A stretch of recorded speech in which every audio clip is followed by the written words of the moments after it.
Good morning and welcome to Life with Lady T. I'm Lady T. This is Monday morning, 9 a.m. Eastern Time. Welcome to my show. Let's get started. Well, let's get started on what happened this weekend. Alabama lost, but Oklahoma won. Okay, I know I'm an Alabama fan. Yes, I'm from Alabama. Yes, I'm from Tuscaloosa. Yes, but my son graduated with his master's from Oklahoma. So I win-win either way.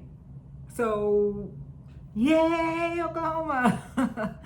So anyway, my daughter's a graduate of the University of Alabama. My son's a graduate of the University of Oklahoma. And so there was like a little rivalry in the house this weekend. I was like, yay, go Alabama, yay, go Oklahoma. It's like frantic, crazy, but I win-win. So anyway, that's what happened this weekend.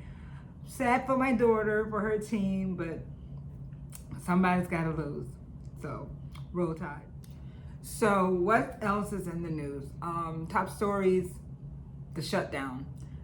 They have reopened the government. We're going to see how that looks. Not really sure how I feel on it. Feel about that situation. I mean, I don't think we got anything. The Democrats, I am a Democrat. I'll just say that. I don't know what we got from the deal. I just don't know where I feel on this whole situation. Kind of drop some comments. Let me know what you feel.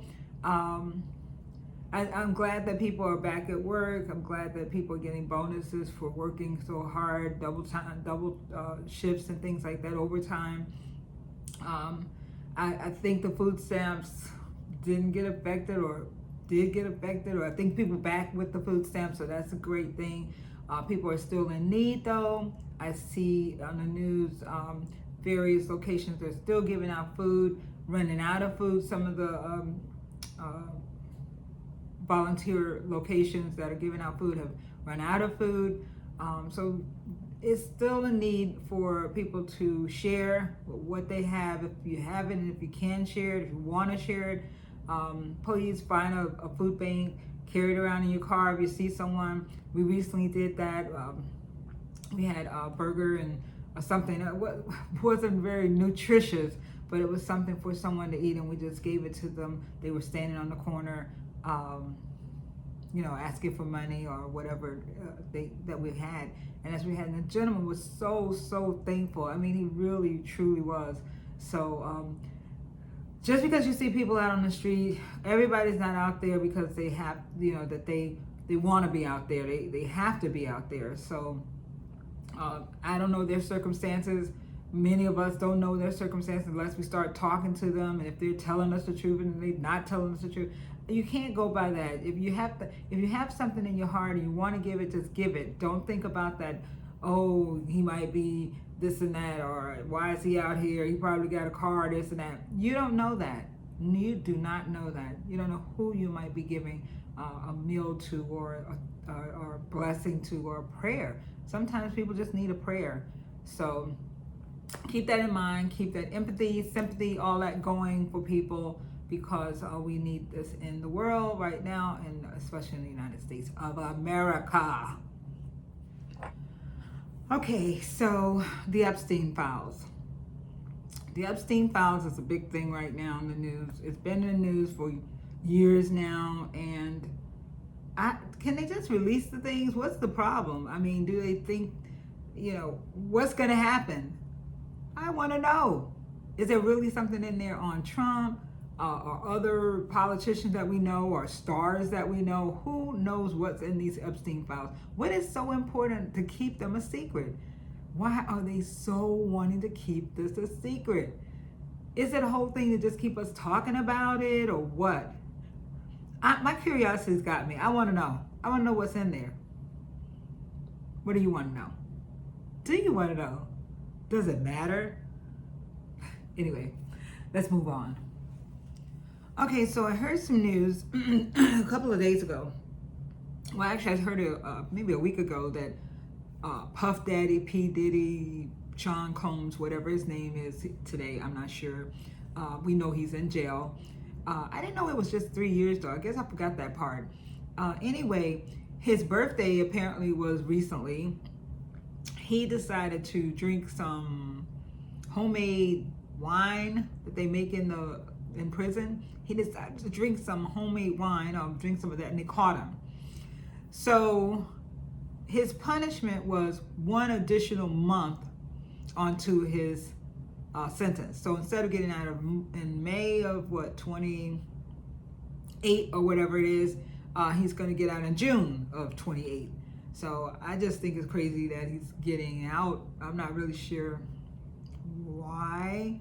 Wasn't there a whole thing about sex trafficking? What happened to that whole thing? I'm not really sure about that court case and what was going on. It was very confusing. All the different charges and what was going on with this lady and what was going on with the baby oil, and I was just so confused. But anyway, he got 3 years, and now he's got 3 years and 1 month. So anyway, moving on. So what did you guys do this past weekend?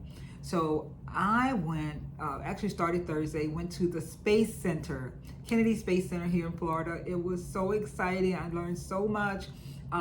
I know you guys, I told you about that I can see the space launches from my balcony. It's amazing. So the veterans, my husband is a veteran, I'm a veteran, they actually gave us free tickets to the Kennedy Space Center. So we visited this Kennedy Space Center on Thursday, saw the big rockets, saw the huge thing, it's called a crawler that moves the rocket. It moves like 1 mile per hour or something like that. It's crazy. It takes like 6-7 hours to get it across to the launch pad. Amazing stuff we learned. One thing I wanted to do is I wanted to do the space shuttle simulator. Line was too long. At least it was going to take too long. We had been there for almost 5 hours. So didn't even get to see the launch that we were waiting to see because it was delayed. But I did see a little peek of it as we were kind of going away from the Space Center. There also was one, there's always space launches here. So there was also one that night. So I did get to see the space launch that night from my balcony. So I might put the little video of that at the end so you can see it as well. So what did you do for your weekend? I didn't go to church this weekend. I think I will be watching it on repeat here on YouTube. So my church is Journey Christian. So if you want to join to watch or anytime come to visit, you are more than welcome. Anyway, so let's see what we're going to talk about next. So, well, I have to wear a CPAP machine. Yes. Those things that go on your face at night and you have to breathe through it. It's because they told me that every minute I would stop breathing 26 times. 26 times every minute that I'm sleeping at night. So I'm up all night. No wonder I wasn't getting any rest, because I was up, basically waking up all night. Sometimes they say that you don't completely wake up. You just kind of like shake, or, you just don't fully wake up. So I don't see myself waking up 26 times in a minute a night. But I do wake up very restless in the morning a lot of times. So I'm hoping that this is going to help. They've been trying to get my CPAP machine put together correctly, though, because the mask was too big. The straps were too small. I changed to a different type of mask. So they sent me the different type of mask on Saturday. So tonight I will start that using my CPAP machine again to see if this works for me. It's a small little thing that just goes over my nose. It doesn't go over the mouth, but there's a chin strap to keep your mouth closed, because if you have your mouth open, as a lot of people do when they're sleeping at night, if your mouth falls open and the air comes out of your mouth, so it's not doing you any good. So I got a chin strap, I got a nose thing, I got this whole CPAP thing on my face. Started tonight. Must do it. Must do it. To see if I can get a good night's rest. So that's what's happening in my medical world today. Actually, I still have that pain from my fall. You know, I fell down 19 stairs a month ago. Still got the pain in my leg. Still got the pain in this arm. I start some physical therapy for my legs. I think they're basically going to just show me how to walk upstairs, walk downstairs, holding onto the rail, like I did not do that morning. So that is something that's coming up with me. Sister-in-law's gone back. Miss her dearly. We had a great time. I told you she did motivate me to get myself into an improv class. So I did sign up for an improv class. It's on December 6th and it's at 12:30. I have to do a 2-minute, I have to memorize a 2-minute monologue from a movie or film. So I'm not sure what I'm going to do. It's kind of a little scary in a way, but I'm really determined to do this. So December 6th, I'm going to be doing my improv in a group setting. It's actually online. So the class is online, which is fine for me because I can do it right from my home, and it may feel more comfortable for me to do as well. So that's what's happening in Lady T's world. And my funny for today. Now for my funny. It's really not a funny. It's a fabulous. So my husband and I were driving around and just like fiddling around, sightseeing a little bit in the neighborhood. And he says, let's go somewhere next week or next month. I was like, let's go somewhere. Okay. He never says that. Let's take a road trip. And I was like, a road trip, or do you want to go on a cruise? Oh, a cruise. Yes, I'm going on a cruise next month. I don't know where. I'm going to keep you abreast of what's happening and where I'm going. But yeah, he said it. Let's go somewhere next month. I am ready. Thank you for listening. Thank you for coming back each week, taking a peek at Lady T, Life with Lady T. Just remember, enjoy every moment. You're not promised the next. A cruise. Bye. Peace out.